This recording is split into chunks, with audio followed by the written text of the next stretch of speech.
ఏనుగు ముఖాన్ని తెలిసో తెలియకో మీరు చూశారు కాబట్టి దురదృష్టం పక్కకెడుతుంది, అదృష్టం కలిసి వస్తుంది. అంతటి అనుగ్రహాన్ని ఇవ్వగలిగిన వాడు ఎవరు అంటే ఒక్క ఏనుగు ముఖంతో ఉండేటటువంటి విఘ్నేశ్వరుడి వలన మాత్రమే సంభవమవుతుంది.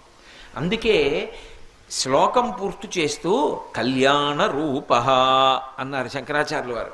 కళ్యాణ రూప అంటే చూసినంత మాత్రం చేత ఎవరు శోభనములను ఇవ్వగలరో, ఎవరు శుభములను కటాక్షించగలరో అటువంటి వాణ్ణి కళ్యాణమూర్తి అని పిలుస్తారు. అంటే మనకి శుభములను ఇవ్వగలిగిన వాడు. ఆయనకి మీరు ప్రత్యేకంగా ఇంకా ఏం చేశారు అన్నదాంతో సంబంధం ఉండదు.